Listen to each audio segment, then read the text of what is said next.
السلام علیکم جی، صبح خیر، گڈ مارننگ. کیسے ہیں آپ؟ لندن سے خیریت سے ہیں؟ ٹھیک ٹھاک ہیں؟ جہاں بھی رہیں سلامت رہیں. تو حمزہ شہباز کا میں ابھی ایک سن رہا تھا، آپ نے بھی دیکھا ہوگا کہ وہ بتا رہے تھے کہ لندن آئے ہوئے ہیں ظاہر ہے. تو یہاں پہ بتا رہے تھے صحافیوں کو کہ وہ پہلی مرتبہ جب جیل گئے تو وہ اب سوال یہ پوچھا گیا تھا کہ کیا آپ بھاگ کے آئے ہیں پاکستان سے واپس جانا ہے؟ تو وہ جواب انہوں نے دیا کہ جب وہ پہلی دفعہ جیل گئے تو وہ ایک طالب علم تھے، اس کے بعد پھر مشرف کا انہوں نے دور دیکھا اور فلاں دیکھا، اور پھر وہ موجودہ دور میں اتنا اچھا جیل گئے. تو مجھے خیال آیا کہ حمزہ شہباز بھی بنیادی طور پہ ایک ایسی جگہ پہ فکری طور پر اٹک گئے ہیں کہ آپ ان کا کوئی بھی جلسہ، کوئی بھی تقریر، یعنی کوئی بھی حالات ہوں، کوئی مقام ہو، یعنی پنجاب اسمبلی میں بطور اپوزیشن لیڈر پہلی تقریر 2018 کے بعد جو انہوں نے کی، پرویز الہی اسپیکر بنے، یا اس کے بعد ان کے جلسوں کی اسپیچز، یا مطلب ہے کوئی اور دنیا کا مقام. اب لندن میں مثال کے طور پہ اب سوال پوچھا جا رہا ہے کہ آپ بھاگ کے تو نہیں آئے، جواب دیا جا رہا ہے وہی 93 اسٹوڈنٹ مشرف. یہ 3-4 چیزیں وہ ضرور ریپیٹ کرتے ہیں. وہ کیا کہتے کیا ہیں اصل میں؟ یہ 3-4-6 باتیں ہی وہ بار بار کیوں دہرائے چلے جا رہے ہیں؟ کوئی بھی مقام ہو، میں نے بتایا نا، کوئی بھی تقریر ہو، کوئی بھی کوشچن ہو، یہی 3-4 باتیں حمزہ شہباز کیوں کرتے ہیں؟ ان کی سوئی ایک جگہ کیوں اٹک گئی؟ وہ بات ہے کیا؟ مقدمہ کیا ہے؟ پہلے مقدمہ سمجھو، بڑا آسان ہے، مشکل ہے. مقدمہ ان کا یہ ہے کہ جب وہ یہ کہتے ہیں بار بار کہ وہ بطور طالب علم ان کو جیل ہوئی اور ان کے ساتھ زیادتی ہوئی، تو یہ جیل ان کو ہوئی تھی، مریم نواز کو نہیں ہوئی تھی، یا کسی اور کو، ان کے کزن کو نہیں ہوئی تھی، ان کے کسی بھائی کو نہیں ہوئی تھی، وہ ان کو ہوئی تھی. یعنی اس جنریشن میں نواز شریف، شہباز شریف کی جو اگلی جنریشن ہے، اس میں قربانیوں کا سلسلہ پارٹی کے لیے سب سے پہلے حمزہ شہباز نے دینا شروع کیا. وہ یہ بتا رہے ہوتے ہیں. مشرف کے دور میں جو شروع کے 14 مہینے تھے وہ تو سب پہ ایک جیسی تھی، لیکن اس کے بعد یہ کہ بطور زیر ضمانت ان کو رکھوا دیا گیا اور باقی سارا خاندان چلا گیا. وہ یہ بتا رہے ہوتے ہیں کہ اس جنریشن میں جس سے میری بلونگنگ ہے، تو میری بلونگنگ میں تو مجھ سے زیادہ کسی نے کوئی قربانی تھی. یہ تو سارے سعودیہ چلے گئے تھے، بیٹھا ہوا تو میں تھا درندے کے سامنے بطور زیر ضمانت. دل چیر دینے والی حقیقت ہے یہ، اینڈ بات ٹھیک ہے، ایکوریٹ ہے، اس میں کوئی شک نہیں ہے. اور یہ ہمارے پاکستانی کلچر کا اصل چہرہ بھی ہے. باہر سے آپ جتنا مرضی آئین، پارلیمنٹ، یہ، لیکن اندر سے کتنا درندوں اور قبائلی نظام ہے ہمارا. قبائلی درندوں، قبائلی نظام، بادشاہ تو ہے کہ جہاں پہ دشمن کو چھوڑنے سے پہلے اس کی اولاد کو بطور زر ضمانت رکھا. ہزاروں سال سے یہ طریقہ چلتا ہے کہ تم نے اگر وہاں پہ جا کے معاہدے کے خلاف ورزی کی، ہم تمہارے بیٹے کو قتل کر دیں گے، یا جیل میں ڈال دیں گے، یا اس کا ہاتھ کاٹ دیں گے، یا بازو کاٹ دیں گے.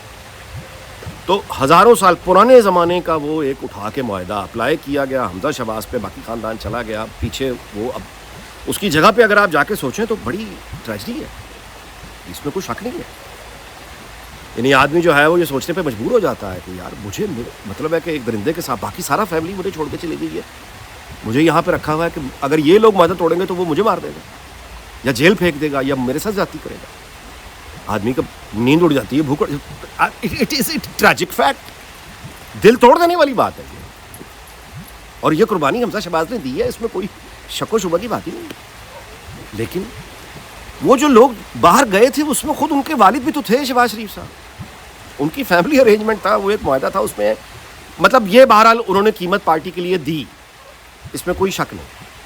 اچھا آگے آ جائیں. پھر وہ جیلوں کا ذکر کرتے ہیں تنظیم کے لیے، اور اپنی وہ خدمات وغیرہ کا ذکر کرتے ہیں، اور وہ یہ سم ہاؤ ہی مطلب وہ جسٹیفیکیشن دے رہے ہیں کہ فیوچر لیڈرشپ پارٹی میں ان کی ہونی چاہیے، کیونکہ پارٹی کے لیے اس جنریشن میں 93 سے وہ قربانیاں دے رہے ہیں. باقی لوگ تو کل کی بات ہے، یہ کہہ رہے ہیں. اچھا اب اس کو ذرا دیکھتے ہیں، اس کا مسئلہ. ایک تو یہ کہ انسانی اعتبار سے یہ شکوہ یا اس طرح کی یہ غیر فطری نہیں ہے، یہ درست ہے، لیکن اس میں دل اور جذبات انوالو ہیں. اس میں نہ تو تاریخ کی کوئی مطالعہ ہے، نہ اس میں کوئی عقل کا لینا دینا ہے، یہ جذبات ہے سارے. میں کیوں یہ کہہ رہا ہوں عقل کا لینا دینا؟ اس لیے کہ بنیاد ہمارے طرز سیاست میں پاکستان میں، جہاں پہ نہ آئین ہے، نہ کوئی سچی بات ہے، کوئی پارٹی مینیفیسٹو وغیرہ لوگ پڑھتے ہیں. ہمارے ہاں تو ایک امیدیں اور رومانس ہوتا ہے کہ لیڈر سے. ذوالفقار علی بھٹو اس کی مثال ہے، نواز شریف اس کی مثال ہے، اور اس کی ایک بگڑی ہوئی مریضانہ مثال عمران خان بھی ہے. ٹھیک ہے. اچھا اب آتے ہیں کہ مریم نواز کا آنا ایک دم یہ کیا ہوا ہے. پہلی بات تو یہ ہے کہ مریم نواز یعنی 2001 یعنی وہ سیاست میں ان کا کوئی تعلق نہیں تھا، تو وہ لیڈر بالکل نہیں تھی. 2013 سے 2018 تک نواز شریف کی حکومت تھی جس میں انہوں نے بطور وزیر اعظم حکومت کی وسائل پارٹی وغیرہ سب کچھ انہوں نے مریم نواز کو ایک طرح سے لانچ کرنے کی کوشش کی. گویا اس سے پہلے 2008 کا بھی میں ذکر کر دوں کہ جب نواز شریف واپس آئے تھے سعودیہ سے 2008 میں تو انہوں نے ایک پریس کانفرنس بھی کی تھی لاہور میں جس میں انہوں نے کہا تھا کہ حمزہ شہباز میرا سیاسی جانشین ہوگا. کہہ دیا ہوا ہے نواز شریف نے, یہ خود پریس کانفرنس کر کے کہا ہوا ہے, لاہور میں کہا ہے کہ حمزہ شہباز جو ہے یہ رہا ہے پاکستان میں, یہ میرا سیاسی جانشین ہوگا. لوگوں نے نہیں مانا, ان کی اپنی پارٹی نہیں مانی. اچھا اب آگے چلیں 2013 سے 18 تک کا سفر. اس میں کیا مریم نواز لیڈر بن گئی؟ وزیر اعظم ہاؤس میڈیا اصل چلاتی تھیں, باپ وزیر اعظم تھا, پیٹرنیج سب کچھ تھا, کیا بن گئی؟ باقی لوگوں کی تو بات آپ انسان کیا کرے. مطلب ہے میں خود غور کر رہا تھا اپنے آپ پہ کہ اس پورے عرصے میں مریم نواز کی تعریف میں یا ان کو بطور لیڈر تصور کر کے میں نے نہ ایک لفظ بولا نہ لکھا. میں یہ ماننے کو تیار ہی نہیں تھا کہ یہ کوئی لیڈر ہو سکتی ہیں. وجہ یہ ہے کہ she is a privileged lady, that's all, daughter of Nawaz Sharif. اس سے زیادہ اب کیا سیریس لینا؟ کوئی کسی نے نہیں مانا ان کو. 2018 تک تو بالکل بھی نہیں. یہ گیم تب پلٹی ہے جب وہ 2018 کے الیکشن میں مریم نواز اپنے والد کا ہاتھ پکڑ کے واپس آ گئی. اس کے بعد پھر مریم نواز کی دلیری اور بہادری سے اس نے خود اپنی سیاسی تقدیر لکھی ہے, کسی اور نے نہیں لکھی. مریم نواز نے خود لکھی. جب اپنے باپ کا ہاتھ پکڑ کے وہ خود آ گئی, چاہتی نہ آتی لیکن وہ آ گئی. آگے کیا ہوا کہ عورت کی جیل اور مرد کی جیل میں زمین آسمان کا فرق ہوتا ہے. ان کا 5 یا 6 مہینے مریم نواز کا جیل کاٹنا بندے مرد کے 5 سال کی جیل کے برابر ہے. وہ اس نے کاٹی. اچھا کاٹنے کے بعد پھر جو گزارش کر رہا ہوں, جب وہ باہر نکلی ہے لوگوں نے اسے قبول کر لی, اس دلیری کو, اس ہمت کو, صاف گوئی کو.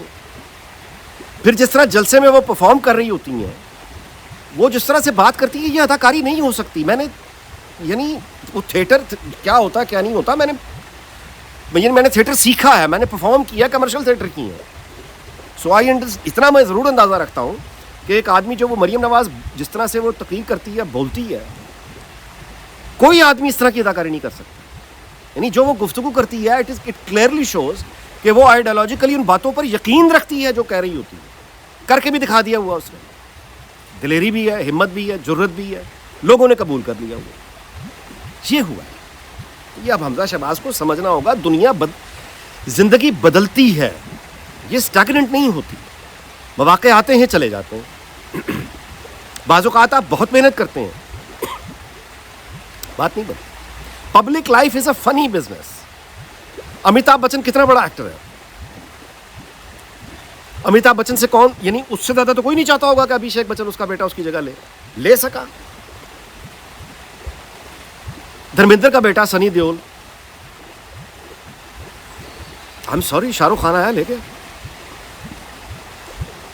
سو یعنی آپ اپنے پریولیجز پہ اگر غور کریں نا, اگر حمزہ شہباز کبھی یہ سوچتی, یعنی ان کی سوئی اٹکی بھی ہے, دیکھیں میں 93 میں جیل گیا, میں مشرف کے زمانے میں یہ ہو گیا, فلاں ہو گیا, تو لیڈر مجھے بننا چاہیے. او بھائی میرے, آپ کو جو پریولیجز ملے ہوئے ہیں اس فیملی کی وجہ سے, شہباز شریف کے بیٹے ہونے کی وجہ سے, نواز شریف کا بھتیجا ہونے کی وجہ سے, کبھی ان پہ غور کیا آپ نے؟ آپ کو اندازہ ہے کہ ایک آدمی جب اپنی جائز ضرورت کو مارتا ہے صرف اس لیے کہ اس نے بچے کی ٹیوشن کی فیس دینی ہے, اس پہ کیا گزرتی ہے؟ آپ کو اس بات کا اندازہ ہے کہ کرائے کے گھر میں رہنا کیا ہوتا ہے, اور مالک مکان جب آ کے کہتا ہے کرایہ دو, آدمی کے پاس روزگار نہیں ہوتا, کرائے کے پیسے نہیں ہوتے, وہ کس عذاب سے گزرتا ہے, اپنے بچوں کو کس طرح دیکھتا ہے, بیوی کو کس طرح دیکھتا ہے. مطلب ہے آپ کاؤنٹ نہیں کر سکتے حمزہ شہباز جتنی بلیسنگز ان کے پاس ہیں, جس میں ان کا کوئی کمال نہیں ہے ماں سوائے اس کے کہ اللہ تعالیٰ کی مرضی تھی ان کو شہباز شریف کے یہاں پیدا ہونا تھا, بس کوئی اور وجہ نہیں. تو جہاں آپ کو فیملی کی وجہ سے یہ تکلیفیں سہنی پڑی ہیں, فیملی کی وجہ سے جو پریولیجز ہیں وہ کم نہیں ہیں. دوسری بات, اگر آپ آج ریٹائر ہونا چاہیں کوئی نہیں گرفتار کرے گا آپ کو, اور جتنا پیسہ آپ کے پاس ہے آپ کی نسلیں بیٹھ کے دنیا میں جہاں جی چاہے عیش سے زندگی گزار سکتی ہیں. تو یہ سب کچھ جو پیسہ پریولیج آپ کے پاس ہے یہ آپ کا کمایا ہوا نہیں ہے, یہ آپ کے والد آپ کے تایا کی وجہ سے آپ کو مل گیا ہے, کمایا نہیں ہے آپ نے. دنیا کا سب سے بڑا چیلنج یہ ہوتا ہے, اربوں لوگوں سے آپ بہتر ہو گئے ہیں, یہ آپ کی گڈ لک اور خوش نصیبی ہے. اس پر آپ غور نہیں کر رہے, آپ کو صرف یہی ہے کہ 93 میں گیا تو لیڈر مجھے ہونا چاہیے. نواز شریف آج خود بھی چاہیں بہت محترم ہے, لیکن نواز شریف اگر آپ تصور کر لیتے ہیں, ہم کسی کلاؤڈی کوکو آئلینڈ میں چلتے ہیں اور یہ فرض کرتے ہیں کہ نواز شریف نے آپ کو بٹھایا اور مریم نواز کو پیچھے کر دیا, سب کو پیچھے کر دیا, اور کہا کہ میرا جانشین آج کے بعد حمزہ شہباز شریف ہے. تو 4 ملازم نوکر آپ کے وہ تو آپ کے زندہ باد کر دیں گے, آدھی سے زیادہ پارٹی خداحافظ کر کے گھر چلی جائے گی. یہ وہ پیر پرستی نہیں ہے. اب پچھلے 4-6 مہینوں میں یہ جو حکومت ہو رہی ہے, مسلم لیگ نون پہ سب سے زیادہ کڑی سخت تنقید مسلم لیگ نون کا سپورٹ بیس کر رہا ہے. پی ٹی آئی والے تو گالیاں نکال رہے ہیں. تنقید کہاں کرتے ہیں؟ تنقید انہیں آتی ہی نہیں ہے. تنقید کے لیے تو کوئی 4 کتابیں, یعنی تنقید کس بات پہ کریں, کوئی علم ہونا چاہیے نا تنقید کے لیے. گالی ایک ایسی چیز ہے جو جاہل آدمی نکال سکتا ہے. تو پی ٹی آئی چونکہ جہالت ہے وہ گالی دیتے ہیں. تنقید تو وہ تنقید جتنی ہو رہی ہے پی ایم ایل این کے سپورٹ بیس سے ہو رہی ہے. پیپلز پارٹی اور مولانا کے جو لوگ ہیں وہ تو اتحادی ہیں, خاموش بیٹھے. تو وہ یہ سپورٹ بیس پی ایم ایل این کا جو نواز شریف کی, شہباز شریف کی, مریم نواز کی غلطیاں نکال کے ان کو چین نہیں آ رہا, وہ آپ کو برداشت کریں گے؟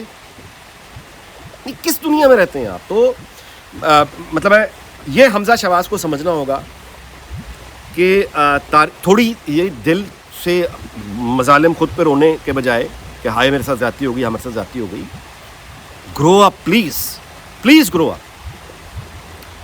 زمانے کو دیکھیں, حقیقت کو دیکھیں, آپ کو اچھی لگے نہ لگے. خدا کا شکر ادا کریں کہ نواز شریف کے بعد کسی اور کو لوگوں نے قبول کر لیا ہے جو کہ مریم نواز ہے. اگر یہ مریم نواز کو آپ مائنس کر دیں اور مثال کے طور پہ آپ اپنے آپ کو ہی سامنے رکھیں تو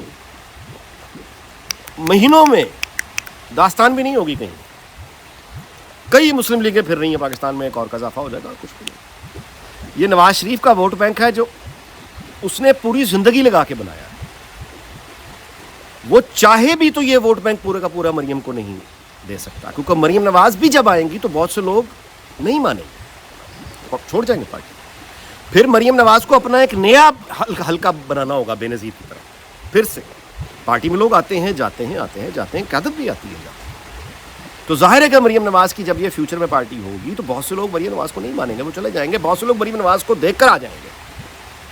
تو party over all vote bank رہے گا, چلتا رہے گا. لیکن اگر آپ کے حوالے اس پارٹی کو مریم باقیوں کو مائنس کر کے آپ کو دے دیا گیا تو چند لوگ ہوں گے جو رہ جائیں گے, باقی سارے کے سارے چلے جائیں گے. آنے والا کوئی نہیں ہوگا. میں یہ یعنی یہ بڑے افسوسناک باتیں ہیں, لیکن کیا کریں. تو حمزہ شہباز کو جتنی جلدی یہ اس غلط فہمی سے نکل آئے کہ ان کو ان کی قربانیوں کی وجہ سے پارٹی لیڈرشپ دینی چاہیے اور کسی اور کو ان کے راستے میں نہیں آنا چاہیے, ان کے اپنے لیے بہتر ہوگا. ورنہ ابھی تک تو نواز شریف بھی زندہ ہیں, شہباز شریف بھی زندہ ہیں, تو بڑی پیار محبت سے گفتگو ہو کے عزت کے ساتھ ایک فیوچر کی ٹیم بن سکتی ہے.